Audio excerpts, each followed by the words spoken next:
আজকে যে ইউনিয়ন পরিষদ, জেলা জেলা পরিষদ, উপজেলা পরিষদের যে নির্বাচন হচ্ছে, সেদিকে একটু তাকিয়ে দেখেন যে এদেরকে কোনো সংস্কৃতবান লোক মনে হয় না, বাঙালি মনে হয় না, মনে হয় এরাই সত্যিকারের রাজনীতিবিদ, যারা একজন আরেকজনকে মারবে, 8 জন আহত হবে, 10 জন আহত হবে। এবং কিছুদিন আগে দেখেছি যে একজন পলিটিশিয়ান, একই দল করে তারা, শাসক দল, একজন আরেকজনের হাত পা কেটে তারপর তাকে হত্যা করেছে। তো এটা কি একটা প্রাগৈতিহাসিক একটা অবস্থা। এবং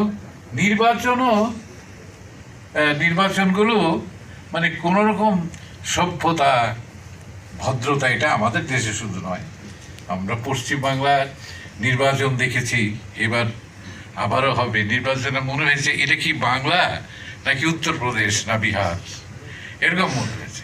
কারণ আমরা আমাদের এই সৃজনশীল প্রতিষ্ঠানগুলিকে আমরা চেষ্টা করব যে নির্বাচন থেকে বাইরে রাখা। এক্ষেত্রে আমি ধন্যবাদ জানাই নাট্যকার, বাংলাদেশ টেলিভিশন নাট্যকার সংঘকে, যারা আমাদের সেই সুযোগটি করে দিয়েছে। কোনো রকম সাবজেক্ট কমিটি যেটা সামনে নিয়ে এসেছে, কোনো রকম আপত্তি ছাড়া তুমুল করতালির মধ্য দিয়ে একটি কমিটি হয়ে গেছে। এবং নির্বাচনের সবচেয়ে খারাপ দিক হচ্ছে যে যারাই নির্বাচন প্রতিদ্বন্দ্বিতা করে তারা মনে করে আজকেই পৃথিবীর শেষ দিন, today is the end of the world, কালকে সূর্য আর উঠবে না, কাজে আমাকে আজকেই জিততে হবে, আজকেই আমাকে হতে হবে। এই যে আজকেই হতে হবে, আজকের মানুষ, এইখান থেকে আমরা মুক্তি পেতে চাই। ভবিষ্যতে আরও প্রতিষ্ঠান আছে। একসময় অবশ্য আমি আহ্বায়ক ছিলাম অনেকগুলি প্রতিষ্ঠানের, এবং আমরা বাধ্য হয়ে নির্বাচন দিয়েছিলাম। এবং সেই নির্বাচন প্রক্রিয়ায় আজকে যেটা দাঁড়িয়েছে সেটা সুখকর নয়। একটা চিরদিনের জন্য একটা বিভাজন তৈরি হয়ে যায়। কাজে এই বিভাজন আমরা চাই না। আর এখান থেকে স্বার্থই বেঁকে আছে। প্রত্যেকটা অর্গানাইজেশন হচ্ছে নন প্রফিটেবল, এখান থেকে কোনো টাকা পয়সা পাওয়ার কোনো সুযোগ নাই। হ্যাঁ, কাজেই সেই ক্ষেত্রে নির্বাচন পরিহার করাই সবচেয়ে ভালো। এখন আজকে টেলিভিশন নাট্যকার সঙ্গে যে কার্যনির্বাহী কমিটি হয়েছে, তাদেরকে আমি অনুরোধ করছি তারা একে একে মঞ্চে আসবেন। সভাপতি এজাজ মুন্না, সহসভাপতি পান্থ শাহরিয়ার, উনি অসুস্থ, জানিয়েছেন যে উনি কিছুতেই আসতে পারছেন না, আসতে পারেননি। শফিকুর রহমান শান্তনু, জয় শান্তনু, শান্তনু কোথায়?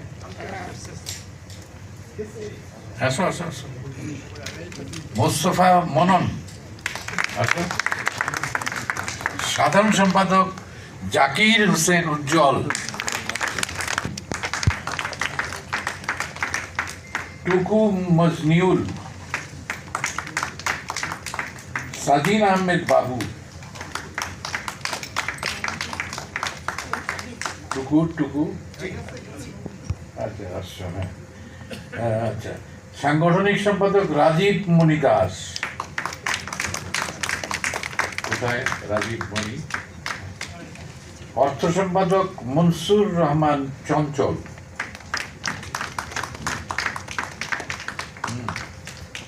প্রচার ও প্রকাশন সম্পাদক কামরুল হাসান, তথ্য প্রযুক্তি ও অনুষ্ঠান সম্পাদক এলিনা শাম্মী,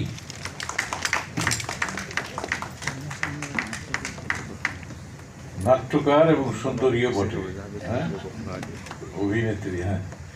আইন ও কল্যাণ সম্পাদক মানস পাল, দপ্তর সম্পাদক আফরিন জেসিকা,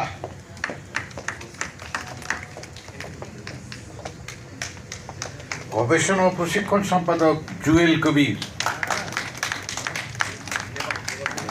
কার্যনির্বাহী সম্পাদক, কার্যনির্বাহী সদস্য, এটা সম্পাদক লিখেছে, ডক্টর লিপি মনোয়ার, আহমদ শাহাবুদ্দিন, মেজবা উদ্দিন সুমন, লিটু সাকোয়াত, লিটু সাকোয়াত, সবাই আসছো? সবাই আসছে। হ্যাঁ হ্যাঁ, আমার মনে হয় যে আমার দায়িত্ব শেষ, এখন আপনারা আসন গ্রহণ করুন। তাহলে সভাপতি সাধারণ সম্পাদক আসন গ্রহণ করো। একটু সবাই একটু প্লিজ।